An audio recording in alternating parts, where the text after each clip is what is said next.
vocês, sejam bem-vindos ao canal DRM, o canal dos livros apócrifos. O meu nome é Denilson, eu administro esse canal. Estamos lá na internet aí há quase 3 anos, né? Estamos caminhando aí para 3 anos e é um prazer estar com você.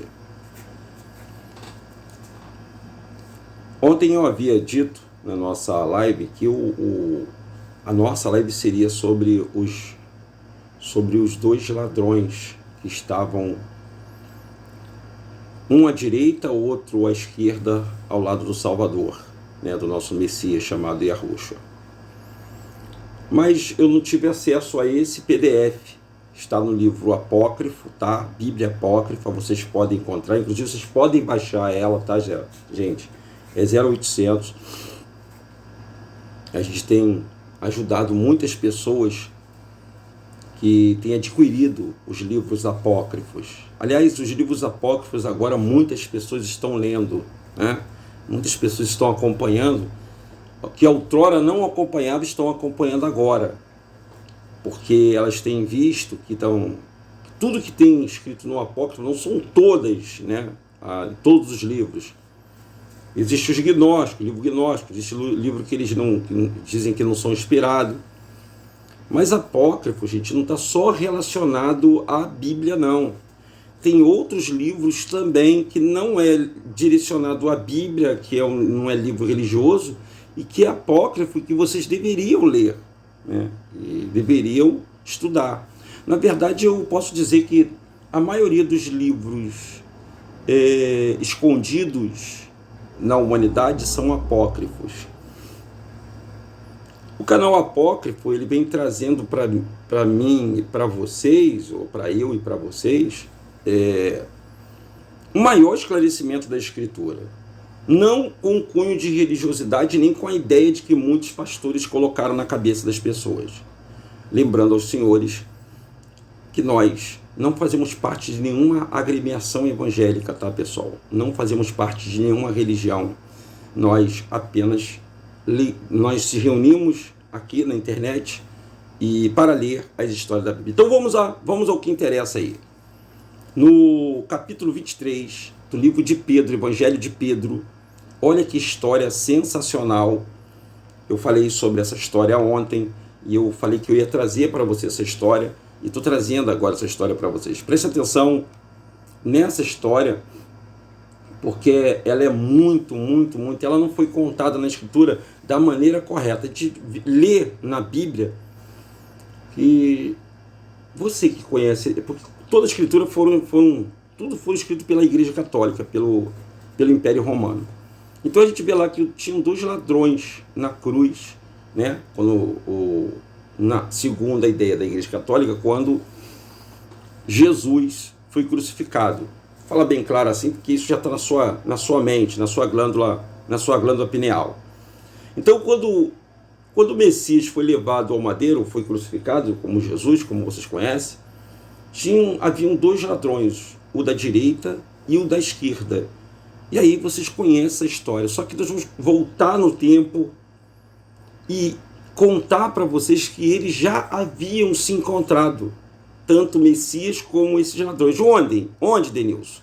Agora nós vamos ler para você. Olha só, quando eles estavam fugindo para o Egito, quando eles estavam caminhando para o Egito, né, antes do rei Herodes decretar, né, ele decretou que todas as crianças de 2 anos para baixo seriam executadas. E realmente houve um dos maiores massacres, uma das maiores mortandades de criança na época. Eles mataram muitas crianças de 2 anos para baixo, mataram todo mundo, só porque o rei Herodes ficou enfurecido, que segundo a Escritura ele queria adorar, né, ao nosso Salvador.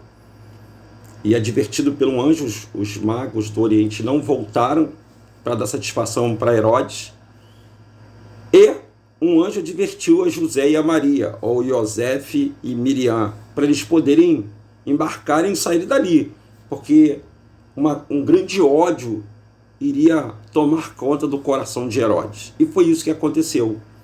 E nesse caminho está dizendo assim, no capítulo 23, o Evangelho de Pedro narra o seguinte, chegaram em seguida a um deserto como lhe havia dito que era infestado de ladrões. Então o local que eles foram, eles passaram por um deserto para ir para o Egito, era infestado de ladrões.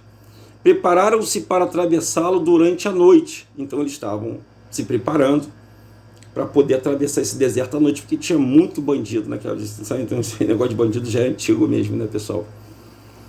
E prepararam para atravessar durante a noite. Eis que de repente avistaram dois ladrões que dormiam perto deles. Olha, chamou a atenção, tinha um montão de ladrão, mas eles avistaram dois ladrões que dormiam perto deles, muitos outros ladrões, seus companheiros, que também estavam entregues ao sono. Esses dois ladrões chamavam Titus e Dumachos. É aqueles dois ladrões que estavam no madeiro, aqueles dois mesmo, né? Um deles é Dímacos, que nós conhecemos. O primeiro disse ao outro: eu te peço que deixes estes viajantes irem em paz, para que o nosso companheiro... Eu te peço que você deixe esses viajantes irem em paz, para que nosso companheiro não os vejam. Eu acredito que esse foi o Dímacos, pessoal, que falou: eu te peço. Não está descrito aqui não, tá bom, pessoal? Tendo Dumachos recusado, Titus disse: dou-lhe 40 dracmas e fique com meu cinto de penhor. E deu-lhe o cinto. Ao mesmo tempo pediu que não desse alarme. E Maria, vendo esse ladrão tão disposto a servi-lo, disse: que Deus te proteja com a sua mão direita. Escuta essa história: que Deus te proteja com a sua mão direita e que Ele te conceda a remissão dos pecados.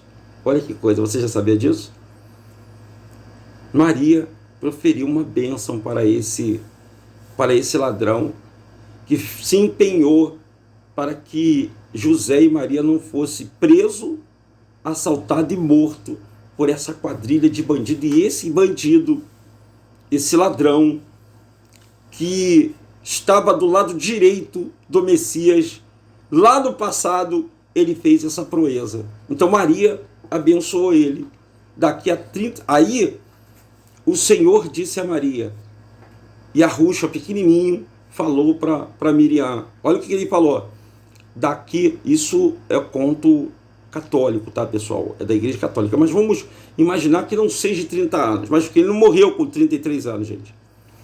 Daqui a 30 anos, ó minha mãe, os judeus me crucificarão em Jerusalém. Daqui a 30 anos, os judeus me crucificarão em Jerusalém. E esses dois ladrões serão postos na cruz do meu lado. O Titus, à minha direita, foi o que deixou a Maria passar, e o Titus à minha direita e o Dumachos à minha esquerda. Nesse dia, o Tito me precederá no paraíso. E quando ele assim falou, Maria respondeu-lhe: que Deus afaste de ti semelhança e desgraça, ó meu filho. E ele sempre já falava o que ia acontecer com eles. E foram dar em seguida em uma cidade cheia de ídolos. E quando se aproximaram dela, foi transformado em um monte de areia. Olha aí, gente, os ídolos, na hora que o Messias e a Ruxa com Maria se aproximou dessa cidade egípcia, ela se transformou num monte de areia. E nesse livro apócrifo, pessoal, tem muitas outras histórias da saga da Maria. A gente sempre, se você lê a Escritura, né, a Bíblia do João Ferreira de Almeida, aquela Bíblia preta que você tem, quando você lê a história do Messias, a história da infância, você não consegue encontrar fatos relacionados a ele indo para o Egito. O que aconteceu no Egito? Que ele passou muito tempo no Egito. Ele passou até o Herodes morrer. Muitas coisas se passaram. Eu acredito que muitas coisas que acontecem hoje no Egito, aconteceram no Egito, teve a operação de Yahushua lá. Então, essa é uma história que eu queria contar para todos vocês, né? Essa história do ladrão que estava do lado do Messias, mas que eles já haviam se encontrado antes, e o Messias já havia proferido que um deles entraria no paraíso. E para encerrar esse nosso vídeo, eu quero dizer para todos vocês, gente, que o único ser que se encontra vivo no paraíso, hoje se chama Dímacos, né? O ladrão que foi perdoado, foi o primeiro a ser resgatado pelo nosso Messias Yahushua. Ele está no paraíso e é o único ser que habita lá nesse lugar. Por enquanto, muita gente irá para lá. O Pai irá preparar uma nova terra para a gente. Um forte abraço, um ótimo dia, fiquem na paz de Yahushua. Tchau, gente!